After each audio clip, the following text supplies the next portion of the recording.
Hello, नमस्कार। पतंजलि योग सूत्र के अष्टांग योग पे हम बात कर रहे थे। यम की हम चर्चा कर चुके थे। अब हमारा जो दूसरा अंग इसमें है वो नियम है। पहला यम था जिसमें अहिंसा, सत्य, अस्तेय, ब्रह्मचर्य, अपरिग्रह, ये 5 अंग हैं। इन 5 अंगों की हम बात कर चुके हैं। इसके बाद हम नियम की बात करेंगे। नियम जो है इसमें भी 5 अंग हैं और इस नियम के सिद्ध होने से जो है व्यक्ति का जो इंडिविजुअल कैरेक्टर है वो डेवलप होता है।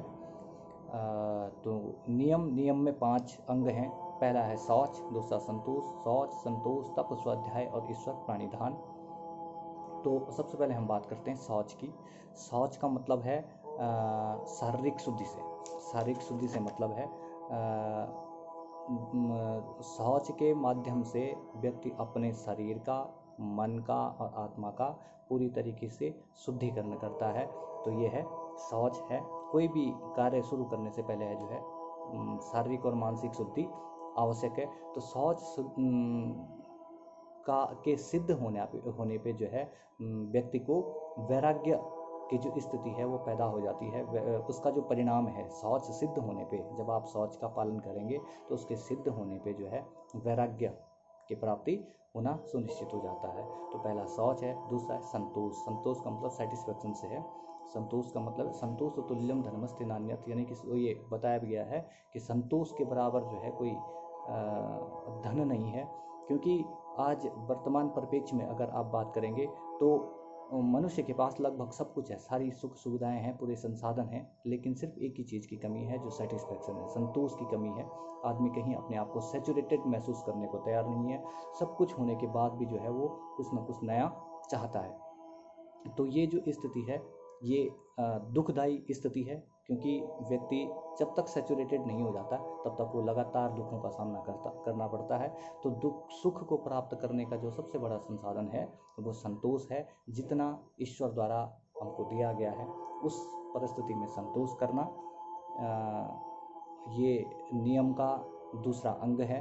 तो संतोष के सिद्ध होने पे जो है आनंद की प्राप्ति होती है। ये इसका परिणाम है। संतोष के सिद्ध होने पे आनंद की प्राप्ति होती है। तीसरा है तप।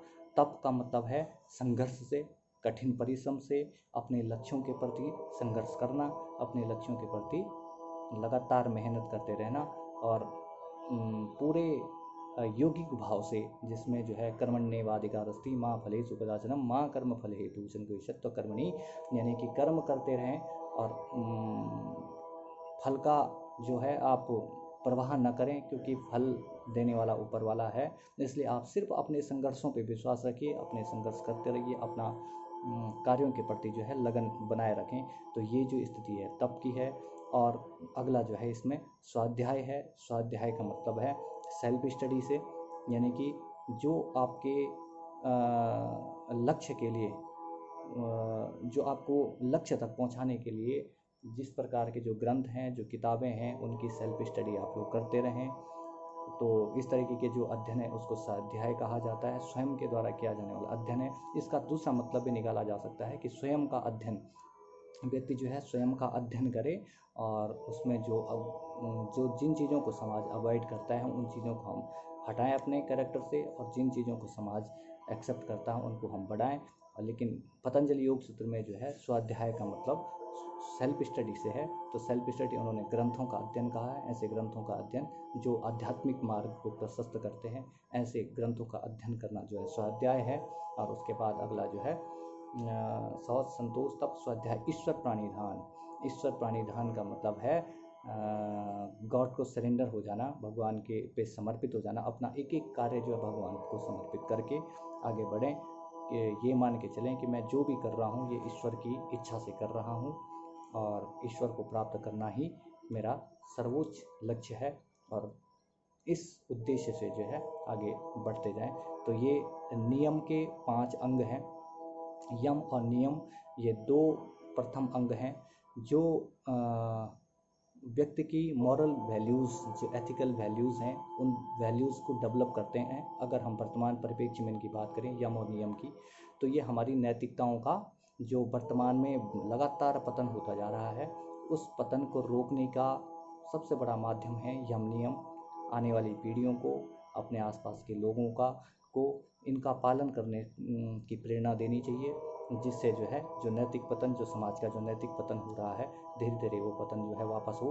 और इंडिविजुअल कैरेक्टर हम बात करें अगर, जो लोग योग मार्ग में हैं उनके लिए ये कंपलसरी मार्ग है। यम और नियम ये एथिकल या मोरल वैल्यूज़ जो हैं, आपका इंडिविजुअल मोरल वैल्यूज़ को इम्प्रूव करते हैं, जो योग मार्ग में प्रशस्त होते हैं और आपको विवेक ख्याति की तरफ लेके जाते हैं। इसके बाद योग का जो तीसरा अंग है आसन, और अगला प्राणायाम।